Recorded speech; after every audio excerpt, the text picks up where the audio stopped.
Good evening and welcome back to our post-game analysis of the first of the two running mate debates we will have this evening. My name is Larry Medowo. I am sitting here with a very distinguished panel. Thank you for staying with Ms. Mui Werunga, Miguna, Daisy Mdan, Dr. Alex Awiti. And joining us is Nerima Wako, Executive Director of the Siasa Place. You try and get young people involved in politics. Yes. The man the whole country will be talking about tomorrow is Eliud MUTHIORA Kariara, the only running mate who was here at the start of the debate, and Debates Media Limited made the decision to go ahead with the debate with that one candidate, and he has told people to vote for his candidate, Dr. Japhet Kavinga Kaluyu, who he says is a man of action. And in fact, he said in one of his most outstanding statements from the entire period he was speaking to Sophia and Fred was, don't vote for the others, fagia wote. I want to get quick reaction, starting with the lady who was not on the panel before. You asked the question, you're now back on our panel. We're very excited. Nerima, what did you think? I thought he was very brave. Honestly, I think that he's going to be a hero to many young people. He is breaking barriers that we thought were not possible. And I commend him for being on that panel alone. It was disappointing not to see other candidates. This is their opportunity to talk to the populace, and they threw it away. So for me, I say it's a plus. It's great to see young people such as those in such positions. Miguna, what did you think of the only man to show up on that stage? I also agree that it was brave. It was the right thing to do. He showed statesmanship. He was able to audition to Kenyans. And I believe that at the end of the day, Dr. Kaluyu and Mr. Kariara will pick up quite a lot of votes just on the basis that they were able to show up and face Kenyans and tell us what they stand for. It is unfortunate that my friend Ekuru kept his deputy away. Ekuru Court is here, by the way. He's right, literally steps away from here. He and his deputy are here. And I think that they should have come and demonstrated that they are better than either the president and his deputy or the NASA presidential candidate and their deputy, whom I hope will show up.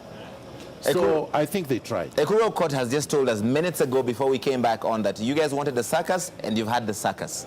Oh, really? I think that, you know, they're the ones who've lost out. Yeah. They've lost a great opportunity. And I think this Kariara has done well. He has shown himself to be an honorable man, willing to play by the rules, and not afraid, you know, to take the bull by the horn. So for me, this is something new. Those who have missed out, I can see, you know, they've put their threats, you know, to action that they're going to turn up. Well, it is their loss. And I think as they accuse others of grandstanding, this time their grandstanding has fallen flat on its face, and they are the lesser for it. So the first candidate to arrive here was Miriam Mutua, accompanied by Professor Michael Wainaina, who's the presidential candidate. And Miriam Mutua and Professor Wainaina had what you'd call a grand entrance. There it is. That's what happened. And they made for the auditorium. They were blocked from accessing the auditorium. They're not inside there because the debate was already underway. So after Miriam Mutua, you see him there with Professor Michael Wainaina, who is the... And Dr. Kaluyu is behind. And Dr. Kaluyu Kavinga is behind there. They drove in one car. They drove in one car. There was a bit of a scene when they came in. And then, since then, we've had other candidates come in, including Dr. Ekuru Aukot and his running mate. They're all trying to access the auditorium, and they have been blocked from doing so because the next debate we're expecting is at 8 p.m. with Kalonzo Musyoka and William Ruto. Dr. Awiti, what do you think? I think this is exactly what the country must say no to. Yes. Yeah. This is arrogant, it is hubris, it is unprecedented, it is uncalled for. But having said that, I think Kariara is my hero tonight. This is the face of the future. This is the face of Kenya post-2022.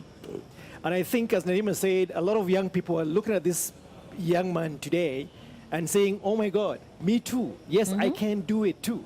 And I must say, I must commend Dr. Kaluyu, because he's been a sportsman, he's played by the rules, he got his candidate on the podium when all the other guys refused to do that.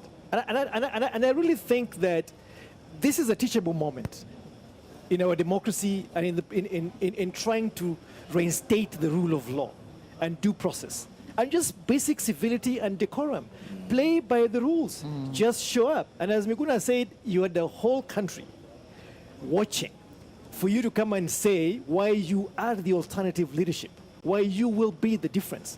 And they don't show up. Then they come back here and say that they served us the suckers. How arrogant and disrespectful is that? Is he a candidate or a circus owner? A clown. he told us, you wanted a circus, Dr. Ikuru Okot, you have a circus. And he's So- the clown. I think...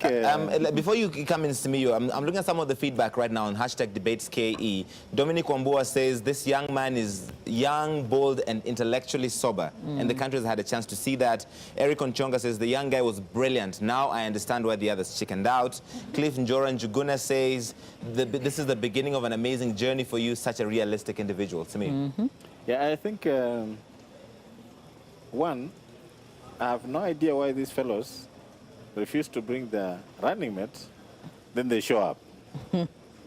More of them are still coming in. I can see another one of the running mates coming in right now. I'm surprised how insidious, not even arrogant, they are to the people of this country. Really? And I think this country, this kind of characters, and with nothing personal, do not deserve to lead anybody in this country. Because if this is how they are going to behave when they are minority candidates, And they have no power. and they have no power, and they are behaving this way. So you can imagine if, God forbid, one of them can have space to lead this country, what they can go to this country. I think God is, I'm religious, so God knows what is happening. And this young man, I can assure you, if he doesn't get himself out of politics, is a man to watch. You could see he spoke, he was very sober, he was very measured, and it's like it was a textbook thing. So if he continues playing what he's doing now, I think he has a future in politics, and probably these are the people we are saying this country needs to have them, people who are sober, who are not corrupted yet, and therefore we need them in the future.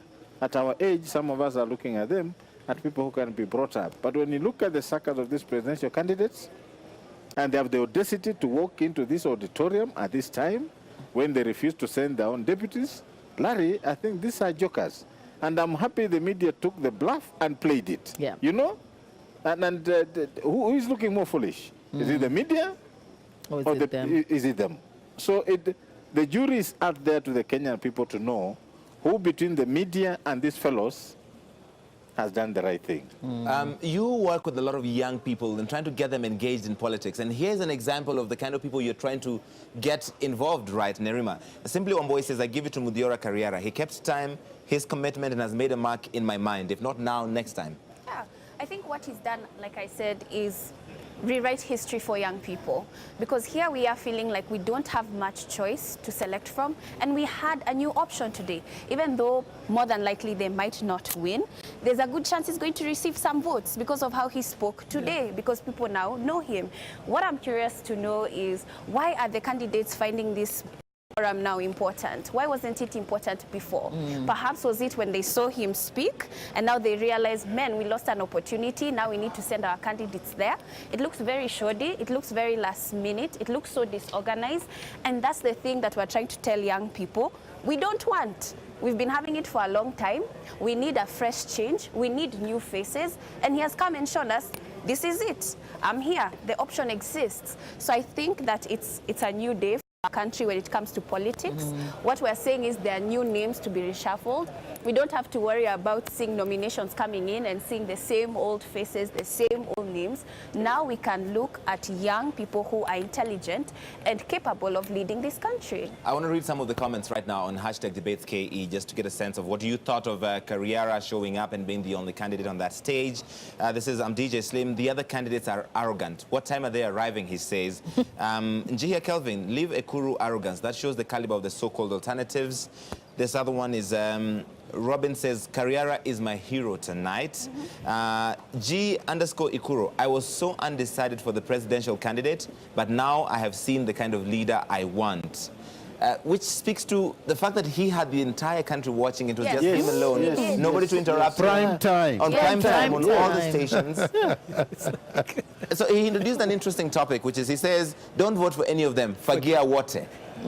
Which is something that has been a rallying call on Twitter, on social media, that the current leadership has failed and should get rid of all of them and bring a new one. And he brought it now to this national stage and told Kenyans, don't vote for the other people, forget what it. Miguna, what did you think? I think it was refreshing. The only thing it denied us is the opportunity to interrogate all of them together and be able to contrast. But really, the competitors cannot complain that they did not have an opportunity to be here. And they clearly cannot blame the media for not having invited them. They were all invited. They were all given equal opportunity. Some of them were aggrieved. They went to court. They lost. And there is no reason, there is no justified reason not to have been here. More importantly, it is now going to be extremely difficult for any of the presidential candidates to convince Kenyans they're better than President Uhuru Kenyatta, who has also said that his deputy is not coming, or they're better than Raila Odinga, who also made a statement that if William Ruto is not coming, Kalonzo Musyoka is not coming. So they left the field wide open for Kariara, and I think he ran with it. Now, Kenyans have, as I said, this is going to be a defining moment, a defining election.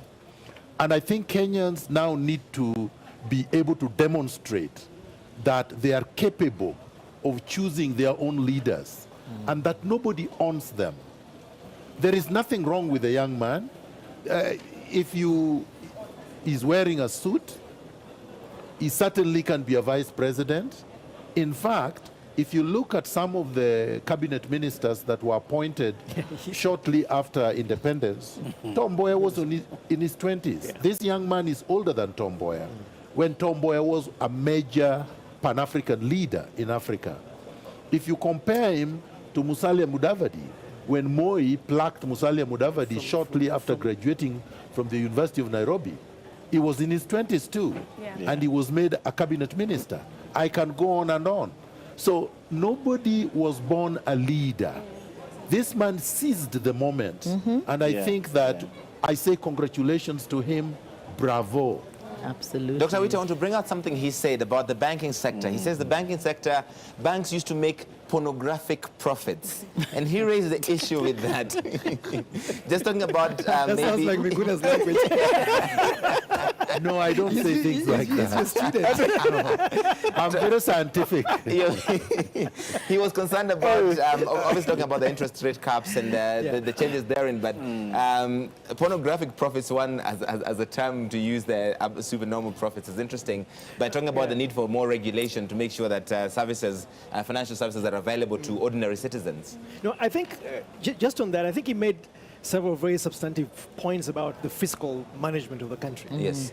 You may not agree with some of them, but I think you appreciate the effort, the intellectual activity around thinking around those issues.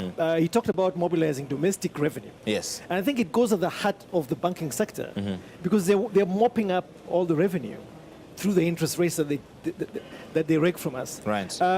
He talked about expanding the tax base. He talked about cutting taxes.